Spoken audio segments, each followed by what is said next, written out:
میرے آقا علیہ الصلوۃ والتسلیم کے پیارے دیوانوں، یہ خوف، یہ ڈر آج ہمارے دل سے نکل گیا۔ خوف کی بات آئی تو بتا دوں، واقعی میں اگر ہمارے دل میں خوف ہوتا تو ہمارے حلم سے حرام کا رتبہ نہ اترتا۔ اگر ہمارے دل میں خدا کا خوف ہوتا تو ہماری نمازیں نہیں چھوٹتی۔ اگر ہمارے دل میں خدا کا خوف ہوتا تو ہم غیبت نہ کرتے۔ اگر ہمارے دل میں خدا کا خوف ہوتا تو مسلمانوں کو آپس میں ہم نہ لڑاتے۔ اگر ہمارے دل میں خوف ہوتا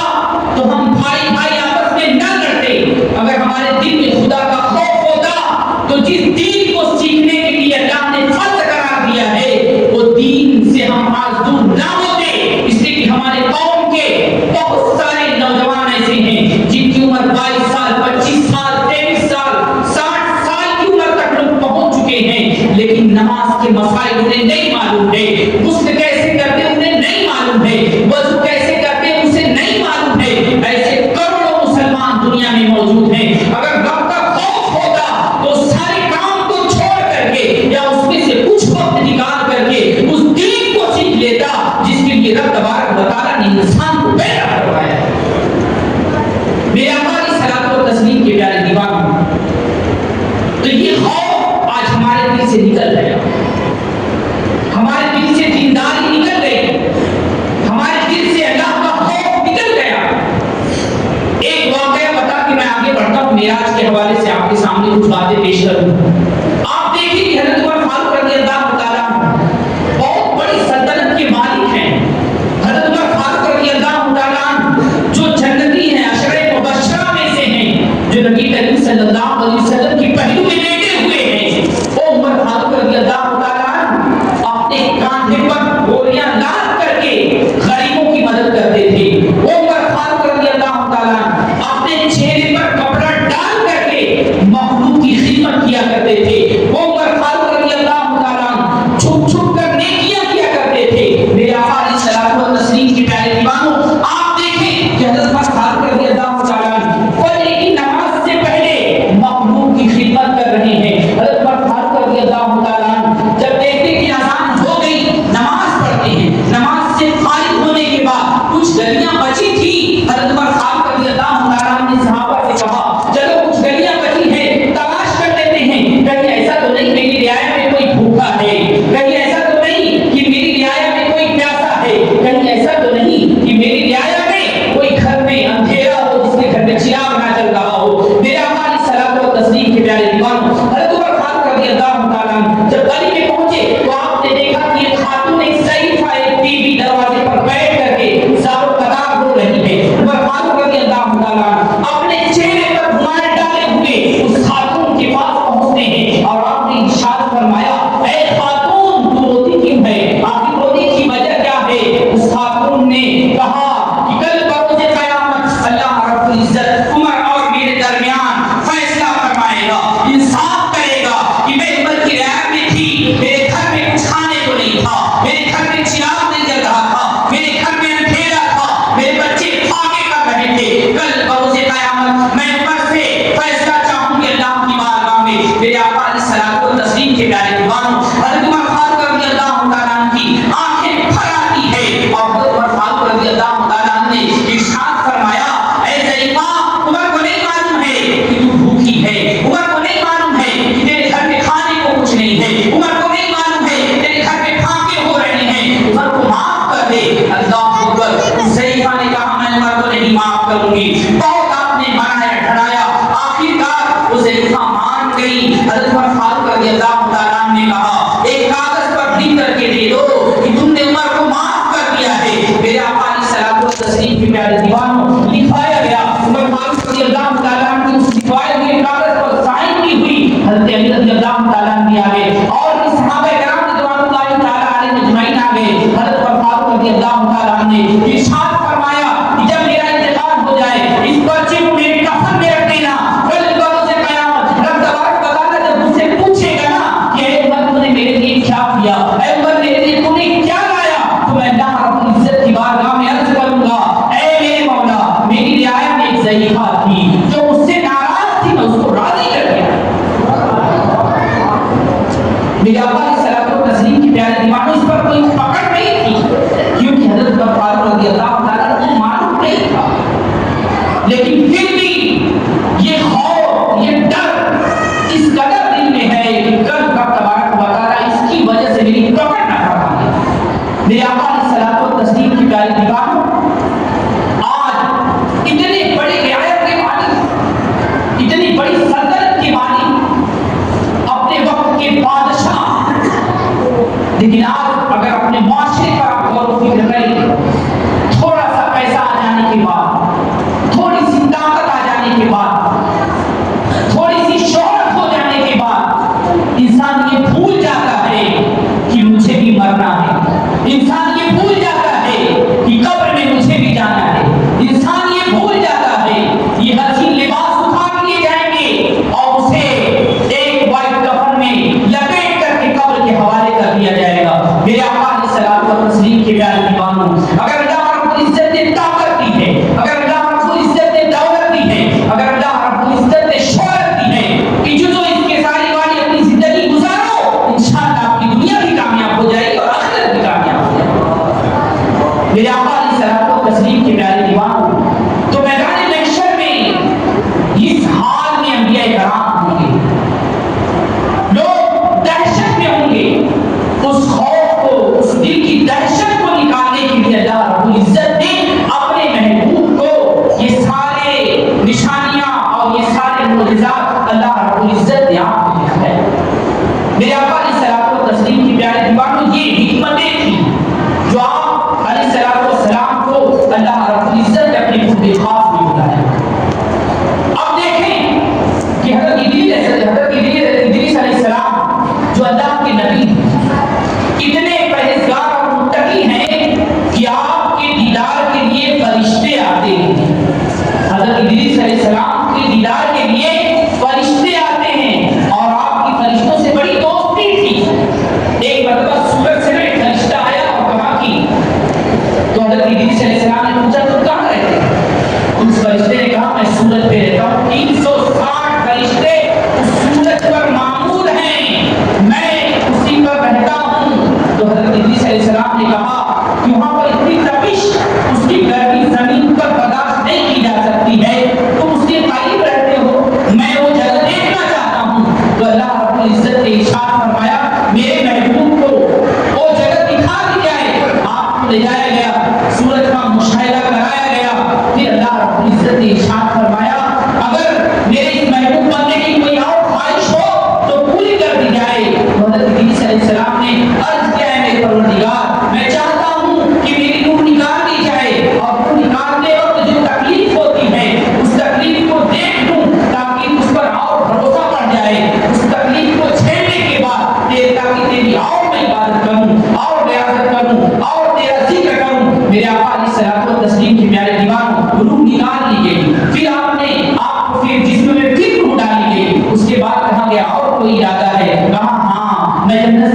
جنت کے باغات کو دیکھنا چاہتا ہوں، جنت کی وادیوں سے گزرنا چاہتا ہوں۔ وہ سارے ایک ایک کر کے آپ کو دکھائے گئے، آپ سارے منظر کو دیکھنے کے بعد آپ نے کہا کہ میں جنت بھی دیکھنا چاہتا ہوں، آپ کو جنت میں لے جایا گیا، آپ جنت میں داخل ہو گئے۔ اس کے بعد کئی عرصے رہنے کے بعد جب فرشتے نے کہا کہ چلو زمین پر، اب تم نے جنت کو دیکھ لیا ہے، تو حضرت ادریس علیہ السلام نے عرض کیا کہ میں اب جنت میں رہوں گا، میں جنت سے باہر نہیں جاؤں گا، اللہ کی نعمتوں سے میں لطف اٹھاتا رہوں گا۔ انہوں نے کہا کہ جنت میں سب سے پہلے اگر کوئی شخصیت داخل ہوگی تو نبی کریم صلی اللہ علیہ وسلم کی ذات بابرکت ہے، ابھی کوئی جنت میں نہیں جا سکتا ہے۔ حضرت ادریس علیہ السلام نے ارشاد فرمایا جنت میں حوریں موجود ہیں، جنت میں بہت سارے پرندے موجود ہیں، آخر نبی کریم صلی اللہ علیہ وسلم کے آنے سے پہلے موجود ہیں۔ تو انہوں نے کہا کیوں تو رسول اکرم صلی اللہ علیہ وسلم کی استقبال کے لیے اللہ رب العزت نے انہیں اس کے مقیم کر کے رکھا ہے۔ تو میرے آقا علیہ الصلوۃ والتسلیم کے پیارے دیوانوں، انہوں نے کہا میں بھی حضور کی استقبال کے لیے جنت میں رہوں گا۔ اللہ رب العزت کی طرف سے ارشاد ہوا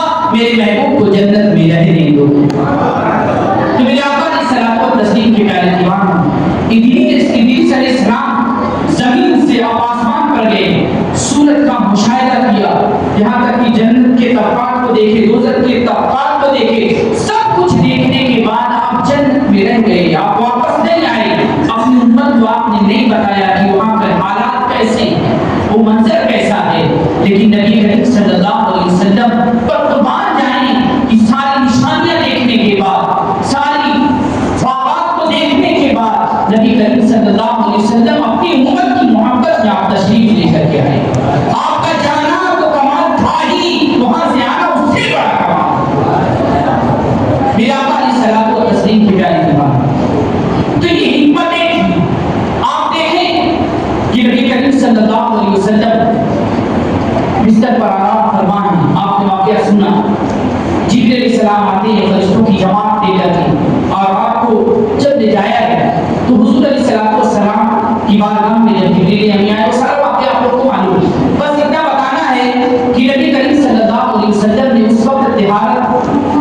کرنے کا آپ نے اظہار کیا تو داروغہ جنت فوراً جنت جا کر کے دو سرائی میں آب کوثر لے کر کے حاضر ہوتے ہیں. نبی کریم صلی اللہ علیہ وسلم طہارت فرماتے ہیں. آپ کو جنتی لباس پہنایا جاتا ہے, جنت سے براق ملایا گیا. آپ علیہ السلام کو اس پر بیٹھنے کے لیے عرض کیا گیا تو نبی کریم صلی اللہ علیہ وسلم اس وقت غمگین ہو گئے, اداس ہو گئے. تو اللہ رب العزت نے ارشاد فرمایا کہ پوچھو کہ میرا محبوب کیوں غمگین ہے, میرا محبوب کیوں اداس ہے.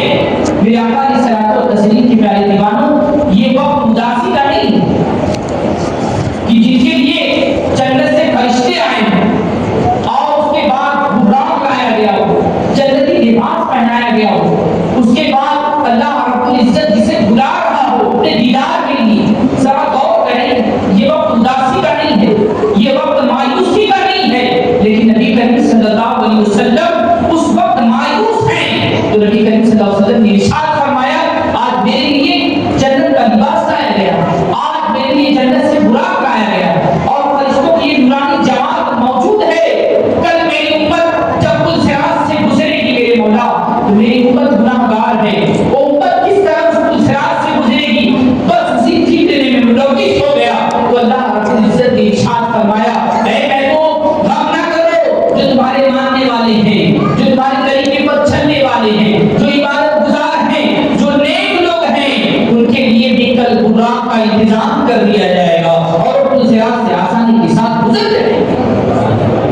میرے آقا علیہ الصلوۃ والتسلیم کے پیارے ایمان, اسی طرح آپ دیکھیں کہ نبی کریم صلی اللہ علیہ وسلم مسجد حرام سے مسجد اقصی آپ تشریف لے گئے. جبریل امین نے ایک پتھر کی طرف اشارہ کیا اور اس پتھر میں سوراخ ہو گیا اور پھر جبریل امین نے براق کی رسی کو اسی پتھر میں باندھ دیا. اور پتھر آج بھی موجود ہے, لوگ دیکھنے والے دیکھتے ہیں جاتے ہیں. اس سے بھی یہ پتہ چلتا ہے کہ جو سوراخ ہوا پھر براق اس میں باندھا گیا اور یہ جسمانی میراث پر دلالت کرتا ہے. میرے آقا علیہ الصلوۃ والتسلیم کے پیارے ایمان, نبی کریم صلی اللہ علیہ وسلم آپ دیکھو کہ جب آپ پہلے آسمان پر پہنچے جبریل امین نے دستک دی, آواز آئی قوم, کہا میں جبریل کا ساتھ میں کون, کہا رسول اعظم صلی اللہ علیہ وسلم. دروازہ کھولا گیا, نبی کریم صلی اللہ علیہ وسلم پہلے آسمان پر تشریف لے گئے. آپ نے دیکھا حضرت آدم علیہ السلام موجود ہیں اور اس کے بعد آپ کے دائیں جانب جب حضرت آدم علیہ السلام دیکھتے ہیں تو خوش ہوتے ہیں اور بائیں جانب دیکھتے ہیں تو آپ غمگین ہو جاتے ہیں. نبی کریم صلی اللہ علیہ وسلم نے جب جبریل امین سے پوچھا تو جبریل امین نے عرض کیا یا رسول اللہ صلی اللہ علیہ وسلم, حضرت آدم علیہ السلام کی جو دائیں جانب ان کی امت کی وہ روحیں ہیں جو نیک ہیں, جو نیک عمل کرتے تھے, وہ جنتی روحیں ہیں جنہیں دیکھ کر کے آپ خوش ہوتے ہیں, اور جو بائیں جانب روحیں ہیں وہ گناہگار روحیں ہیں, وہ جہنمی روحیں ہیں جنہیں دیکھ کر کے آپ اداس ہو جاتے ہیں. میرے آقا علیہ الصلوۃ والتسلیم کے پیارے ایمان, یہاں سے یہ بھی بات معلوم ہوئی کہ حضرت آدم علیہ السلام سب سے پہلے اللہ رب العزت نے حضرت آدم علیہ السلام کو پیدا کیا. پھر اس کے بعد کئی کروڑ سال کے بعد نبی کریم صلی اللہ علیہ وسلم اس دنیا میں تشریف لائے. پھر آپ کو دنیا سے تشریف لے گئے, 1400 سال سے زائد کا زمانہ گزر گیا. آپ دیکھو کہ حضرت آدم علیہ السلام آسمان پر مل رہے ہیں, ان کی مزار زمین پر ہے. آپ پھر آگے بڑھے, موسیٰ علیہ السلام, عیسیٰ علیہ السلام اور بھی لوگوں انبیاء کرام سے ملاقات ہوتی گئی. میرے آقا علیہ الصلوۃ والتسلیم کے پیارے دیوانوں, ہے جب نبی کریم صلی اللہ علیہ وسلم سدرۃ المنتہا پر پہنچے تو اس کے بعد جبریل امین نے عرض کیا یا رسول اللہ اب اس کے آگے میں نہیں جا سکتا, کیونکہ اس کے آگے اگر میں جاؤں گا تو رب کی تجلیوں کی وجہ سے میرے پر جل جائیں گے. میرے آقا علیہ الصلوۃ والتسلیم کے پیارے دیوانوں, اللہ کے نبی صلی اللہ علیہ وسلم نے ارشاد فرمایا اے جبرائیل اگر تمہاری کوئی خواہش ہے تو بتا دو. تو جبریل امین چاہتے تو کہہ دیتے یا رسول اللہ میں تو سدرہ تک برابر آتا جاتا ہوں, میں چاہتا ہوں کہ ذرا اس کے آگے دیکھوں اس کے آگے کیا ہے, میں بھی آپ کے ساتھ چلنا چاہتا ہوں. لیکن ایسا حضرت جبریل نے نہیں کیا, بلکہ جبریل امین نے اور امت جب اس صراط سے گزرے تو میں چاہتا ہوں کہ اپنے پاؤں کو میں بچھا دوں تاکہ آپ کی امت آسانی کے ساتھ اس صراط سے گزر جائے۔ جبریل امین کو اس بات کے بارے میں معلوم تھا کہ اگر تم نبی کو خوش کرنا چاہتے ہو اس کی امت کی فکر کرو، اس کی امت کی فکر کرو کہ رسول اللہ راضی ہو جائیں گے۔ میرے آقا علیہ الصلوۃ والتسلیم کے پیارے دیوانوں، نبی کریم صلی اللہ علیہ وسلم آگے بڑھتے چلے گئے۔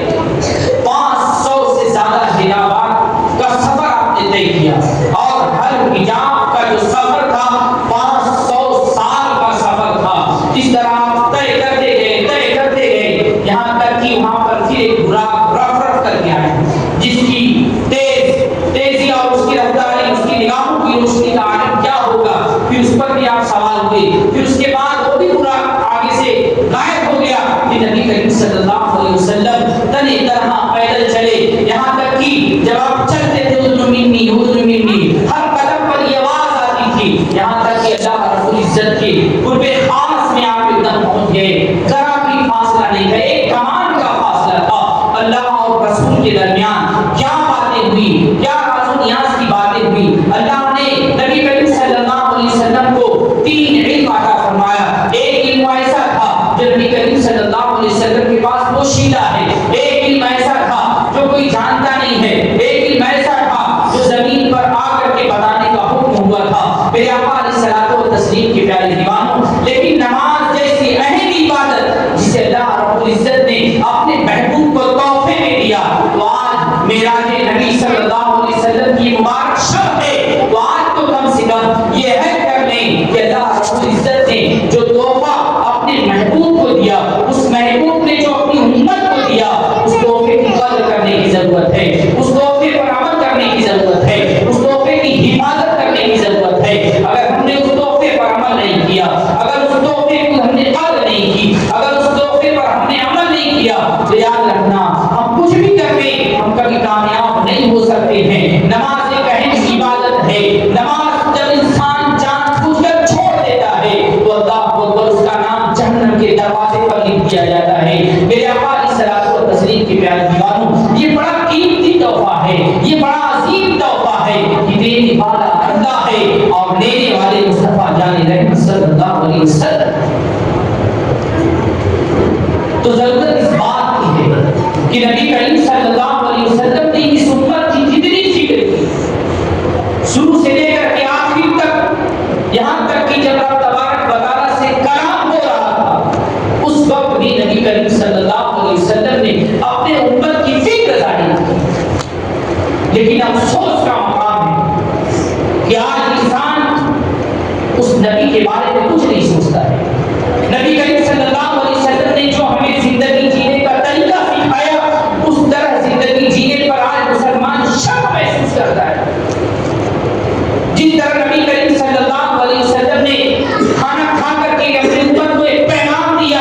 اس طرح آج مسلمان کھانا کھانے میں بھی شرم محسوس کرتا ہے۔ جس طرح نبی کریم صلی اللہ علیہ وسلم نے لباس پہننے کا حکم دیا، اس طرح لباس پہن کر کے چلنے پر مسلمان شرم محسوس کرتا ہے۔ میرے آقا علیہ الصلوۃ والتسلیم کے پیارے دیوانوں، آج ہم نے نبی کریم صلی اللہ علیہ وسلم کی سنتوں کو پامال کیا، نبی کریم صلی اللہ علیہ وسلم کی شریعت کے مطابق ہمیں زندگی گزارنی چاہیے تھی، آج ہم نے مغربی تہذیب کے کریکٹر کو عام کیا، اپنے اپنے گھر میں اسے پروان ہم چڑھا رہے ہیں، اور اس کے بعد جب ہم پر کوئی مصیبتیں آتی ہیں تو ہم یہ کہتے ہیں کہ ہم مصیبت میں مبتلا ہیں، ہم پر ظلم ہو رہا ہے۔ میرے آقا علیہ الصلوۃ والتسلیم کے پیارے دیوانوں، اس کی وجہ یہ ہے کہ ہم نے مغربی تہذیب کے کریکٹر کو عام کیا، اسے اپنا مشن بنا لیا، اسی کے لیے ہم جیتے ہیں، اسی کے لیے ہم مرتے ہیں۔ جو نبی امت کے لیے رات بھر رویا، جو نبی امت کے لیے رات بھر دعائیں کی، اس نبی کریم صلی اللہ علیہ وسلم کی شریعت پر مسلمان آج چلنے پر شرم محسوس کرتا ہے۔